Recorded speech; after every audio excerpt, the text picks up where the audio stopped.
Hey guys, welcome back to my channel. It's been a while. I did not plan to take a break. I have not been well.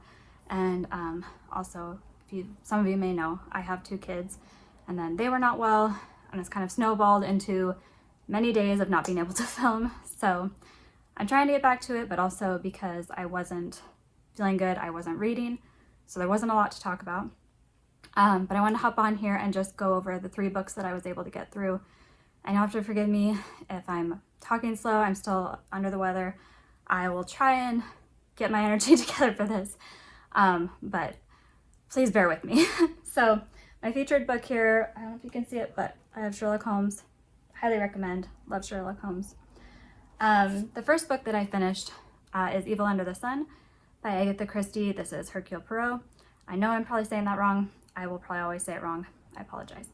But this book is good. I am very much a fan. The other book that I finished was Death in the Clouds, which is also Hercule Poirot, and then I have a contemporary book that I'll talk about. So both of these are good.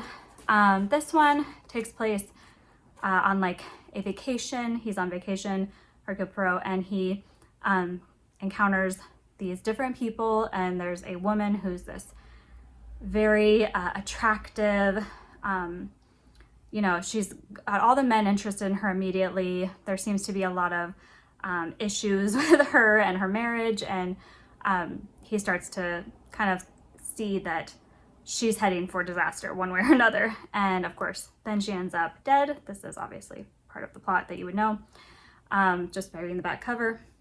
And so then he has to solve the mystery. This one I really like, but I will say she pulls one of these, like, the author knows something that you couldn't know. I figured out part of it, but there was a part of it that I was like, I don't know how you would know that. So I didn't necessarily like that because I didn't feel like there was all the like breadcrumbs needed to like figure it out. She kind of just was like, oh, but if you knew, then you would know. So same thing with this one. I really like this. This is Hercule Poirot is traveling and he's on an airplane, and an older woman is killed, and it's very mysterious because she has what appears to be like a wasp sting, but then they end up finding a little poison dart that's used to kill her. So it's like very odd way of killing someone. They're on this plane. Everyone on the plane is a suspect, and then he, you know, has to figure out who really killed her and why. And I did figure out some of the mystery with this one, but it was kind of also that, like, you know, I didn't get the whole picture until the very end, which I don't mind. I really like her books, and it's fun, cozy murder mystery. I enjoyed it. Those are just brief overviews. I recommend any Hercule Poirot. I really, really like all of Agatha Christie's books that I've read so far. But now let's talk about the book that I really didn't like. And I apologize for this lighting. It is super gloomy out today, and I just had to film. Couldn't do anything about that. So I read The Hunting Party by Lucy Foley, and this is a contemporary thriller mystery. I hesitate to use these words because to me, this was not mysterious. It was not thrilling, and I struggled with why anyone would like this book. I think I have a really, like, I'm a bad person to ask for good modern adaptation, like good modern books. Contemporary is not my genre because I don't usually like them. I hated Verity. If you ever want to hear why, I'm fine to talk about it, but like I just haven't felt the need to like get into like all the reasons that Verity was terrible. I'm gonna turn this so that hopefully it's so anyway, so The Hunting Party falls into this modern category, I feel, with literature where there are no good characters. And this is something I would criticize in modern film, modern television, modern books. The complete lack of a likable character. And for some reason, authors, filmmakers seem to think that this makes characters more real, that this is more believable. Okay, but then you have no likable characters, and this is especially not good in a mystery murder thriller where you're supposed to care who makes it out at the end. You know, is this going to be, you know, one person being killed and then these other people being implicated? It's so hard to care if there's no likable characters. And the hunting party starts out with a group of college friends all coming back together. They're obviously older, in their 30s. They all met in college, and some of them are couples. So there's different couples, and then there's the one single girl who's like the odd one out. And getting together for their yearly New Year's party. So they get together every year at New Year's, spend New Year's together at some like grand lodge or grand vacation spot, because they're all, you know, wealthy people. And this definitely gave off like East Coast elite vibes in like the worst of ways for these characters. I get that they're from the UK. I believe it's all set in Scotland where they're vacationing, but I believe that they're all from the UK. But that's what I like got from this. I'm like, oh, like they're all rich. They're all very pretentious. They're not nice people. They're not relatable. The only two people who you relate to in any way sympathetically are the owner of the girl working at the lodge, whose name is, oh, now I won't be able to remember, Heather, I believe, Heather. And then Doug is the gamekeeper at the lodge. So there's the two people who work at the lodge, and they're like supposed to be the characters you can kind of be like, oh, yeah, like they're human. And the others are basically caricatures of bad people. You know, like there's not much to say for them. So you have Katie, the single one, and she is, I'm gonna remember all the names. She's a attorney, I believe, and she's got her career, but she never got married. And she's always kind of felt like the odd one out as far as the friend group. Then you have Mark and Emma, who are a couple, and they're dating. And then you have Julian and Miranda, and they're married. And then there's another couple that I don't even remember their names. They're that insignificant to the story, and they have a kid. They have a baby. But they're just like seem to be the added in people, like to bulk out this friend group to make it more believable. And then you have the gay couple, which is Nick and Bo. Once again, they add almost nothing to the story. Like these people are not really necessary, but they're added in to make it seem like, oh, this is a really like, you know, big friends group. They're all like, you know, a little bit different. Everybody's, you know, got their own thing. And I don't know. Diverse characters are good, but you have to make it make sense to the story. And when you're just adding in people to be like, oh yeah, well, like there's the married one with the kid. I'm like, why do you have that in there? Who cares? Like they're completely useless to the story, except for to have something for Miranda to complain about, because that's going to be a major theme, is Miranda complaining about this kid. Like we already know Miranda's not likable. None of these characters are. Same with the gay couple. Like, okay, like give them an actual storyline, give them actual plot points, make it make sense. But this is not what's going on. So I'm going to there's really hard for me to talk about this without spoilers. So I'm going to just say, get the friends group together, and then things start to go sour. There's stuff going on with the lodge that there's another like couple that shows up. There's like a mystery with them, like they're like, I think Scandinavian, and that kind of like throws things off. And then there's a storm, and so they, you know, like they're planning on like being stuck there, and there's a lot of tension in this friend group because of course most people don't stay friends with people they know from college, like in a huge friends group like that. I'm not friends with hardly anybody from school or college, not high school or college. Like that's not a thing for me. I know some people do, but I didn't really make those deeper connections. So having a huge friends group, you know, of 5 or more people that you're still all in contact from college is difficult. They all have these things that they remember from school that they're still holding on to, and grudges against each other that are all going to bubble to the surface because they're stuck together.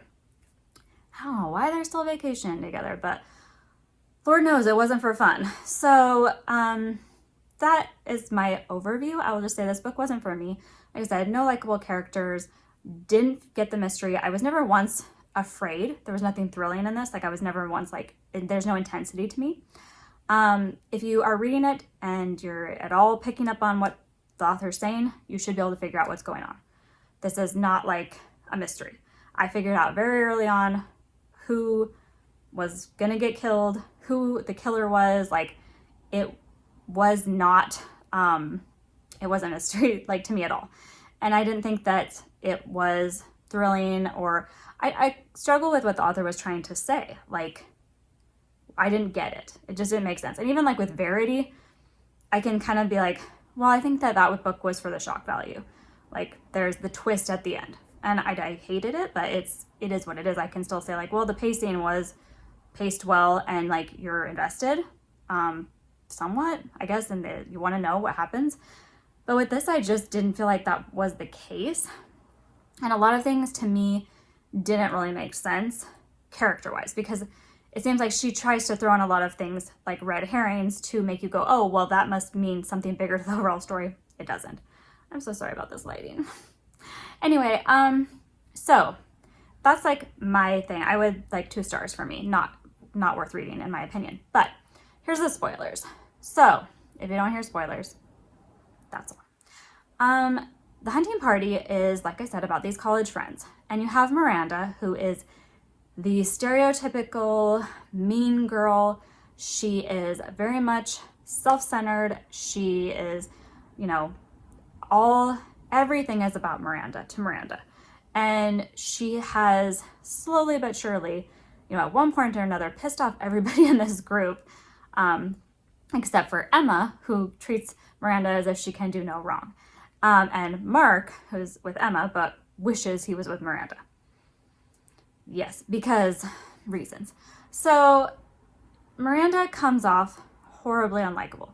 She complains about everything that doesn't like go her way. She's annoyed at every little inconvenience, but none of the other characters are nice. And the other thing is like the binge drinking, which is a thing for people in their 30s and 20s and whatever. Like, I don't relate to this, but that is like a huge plot point. Is like, they're basically always trashed, or on their way to getting trashed. So having to deal with these characters, like, who are already on the verge of unlikable to like then being insufferable because they're all drunk. And they acted so immature and so ridiculous.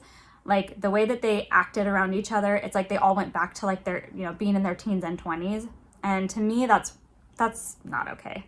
Like, you're adults. You know, one of you has a little baby. Like, you need to actually act like adults.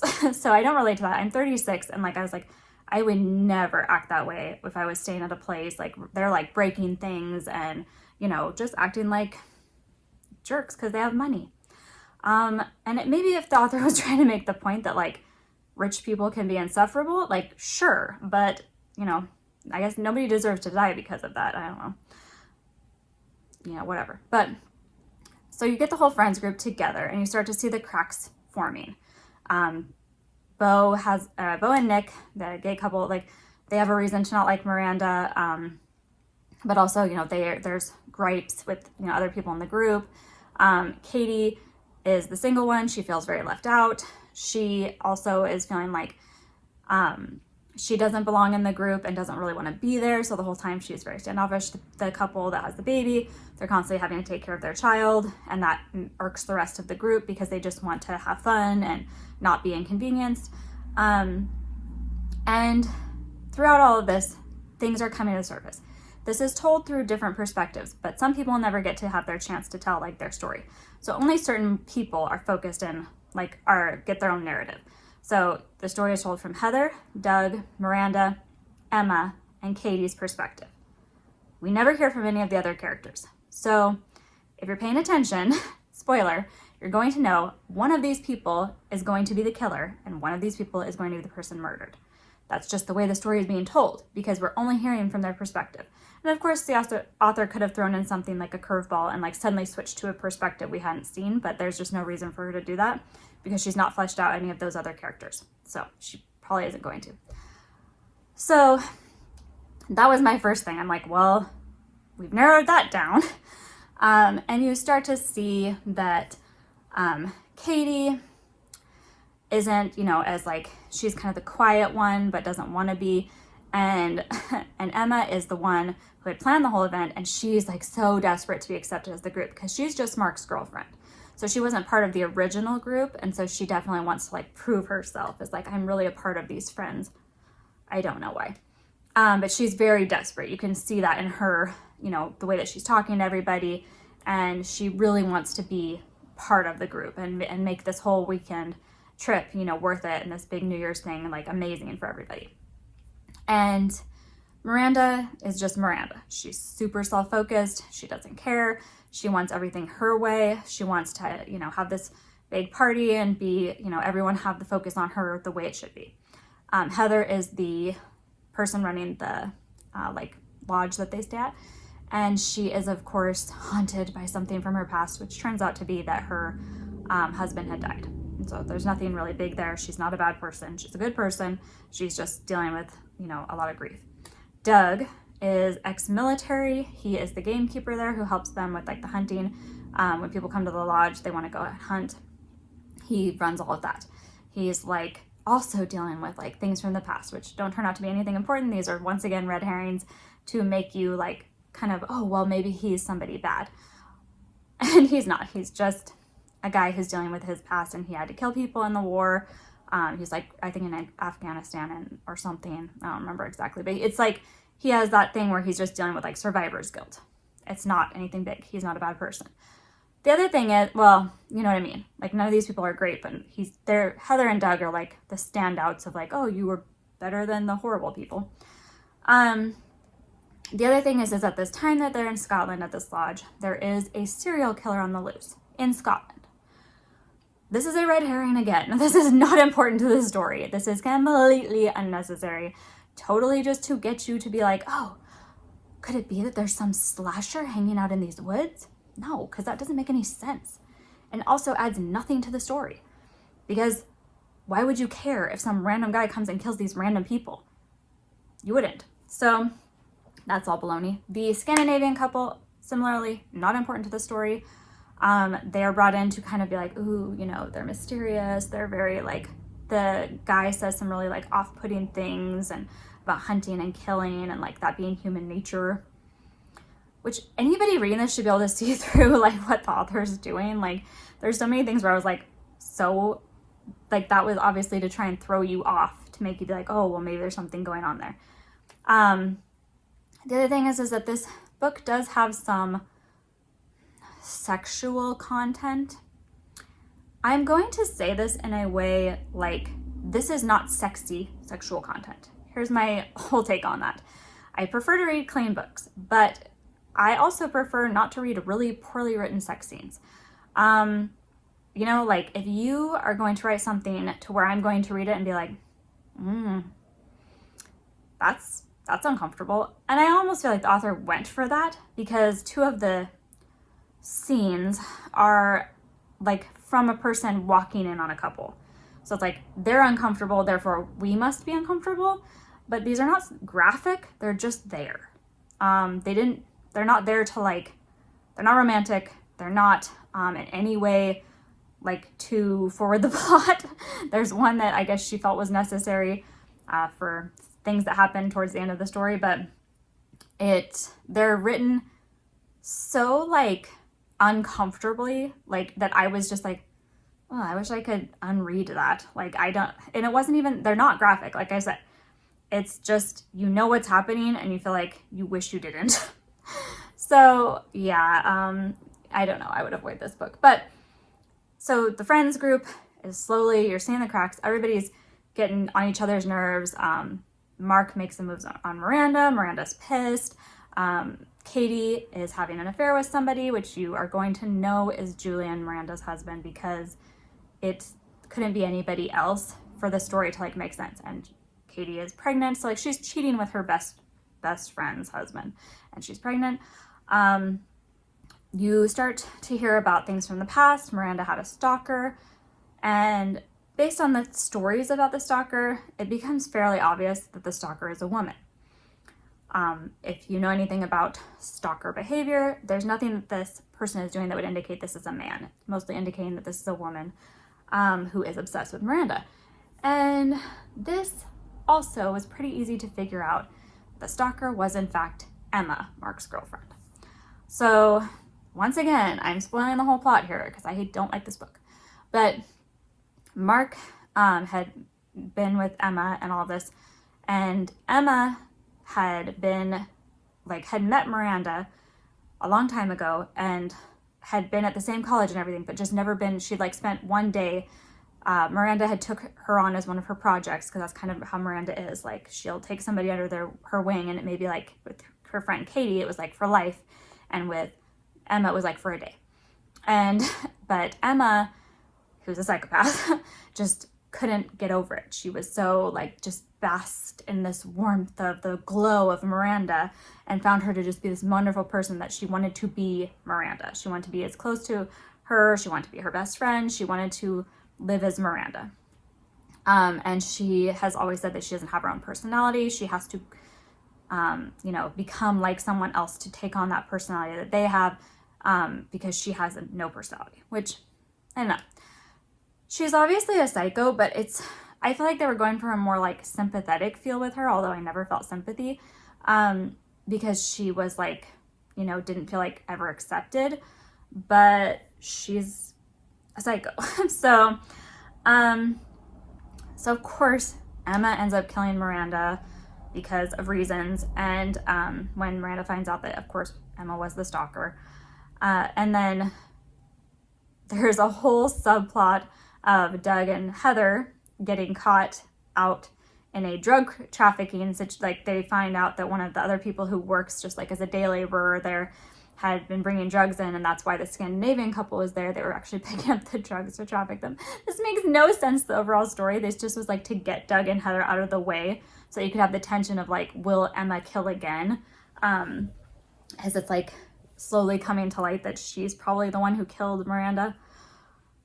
She doesn't. She does try to kill Katie, because even though she killed Miranda, she loved her to the very end, and she feels that Katie and Julian both need to be killed because they were obviously cheating together. And so she tries, but Heather jumps in there and ends up getting shot instead. So she takes the bullet for Katie, and then the end is Heather and Doug kind of like, will they be together? Maybe, kind of like they kind of had a romance thing, but it was not romantic. So her like recovery, and you find out that Emma like got like 5 years for murder and attempted murder, which I'm assuming, I don't know how the laws are in the UK as far as murder sentences, but hey, she got a really lenient sentence. So I'm guessing that was just like the author trying to be like, yeah, like she got away with it kind of because she's crazy and she was able to manipulate the jury. But even so, most courts have a minimum sentence for murder, even if it was manslaughter and also attempted murder. So I didn't buy that. I felt like it was a very bad point to add in at the end. Also, it didn't, just didn't sit right with me. I was like, there's not a judge out there that's going to give you 5 years for killing someone and then attempting to kill another person. But hey, whatever. She also, the very end, Katie is having the baby. She's broken all off with Julian, and she's going to raise the child, and that's the end. I don't get it. Didn't work for me. I didn't enjoy it. I just don't understand. Like, it had so many unnecessary elements. Plus, there was no mystery. Plus, there was no tension because I didn't care. Even when I started to realize, like, someone's going to die, I didn't care who it was. And if the ending would have been Emma going in on a shooting spree and killing everyone at that lodge, I wouldn't have cared. Like, none of those people mattered to me because the side people just brought in to like bulk out the friends group have no character development. They're not fleshed out at all. You know almost nothing about them. So why are you concerned about them? And the ones you do know about are all trash. Like, they're all terrible people. Julian has been, he's involved in insider trading. He's, excuse me. He's not a good person. Mark is with Emma because he can't be with Miranda. He's, not great. Katie is cheating with Julian. She's not great. Beau is a former like drug addict who had his issues. Nick is, you don't know much about him except for that he's like had to like deal with Beau's stuff, so he's, you know, like had to separate a little from the group because his boyfriend was on drugs. They don't really know anything about these people. The two that have the kid, like, you know nothing about them because they're just there to like add a few more characters to like, oh yeah, we have a diverse group of friends here. I found it boring. I have heard The Paris Apartment by Lucy Foley and The Guest List, like both have good reviews. So if this was like a one-off of like, oh no, just this book of hers was not very good, let me know if I should try those books. I will say like Colleen Hoover, who wrote Verity, I have never felt compelled to read another Colleen Hoover book, and she's extremely popular. But Verity was so off-putting to me, and if you've read the additional chapter to Verity, it's even more off-putting once you've read that. Like, I despise Verity, and I despised knowing even more, and I was like horrified that I even read the extra chapter because I hated it. But that's off topic. If you want to talk about Verity, I can do a whole video. But anyway, I'm so sorry I've been gone for a long time, guys. I will definitely be trying to upload more frequently, and hopefully I will be well enough to do that. Thank you so much for watching. Please like and subscribe, tell me what you're reading, and I will talk to you in my next video.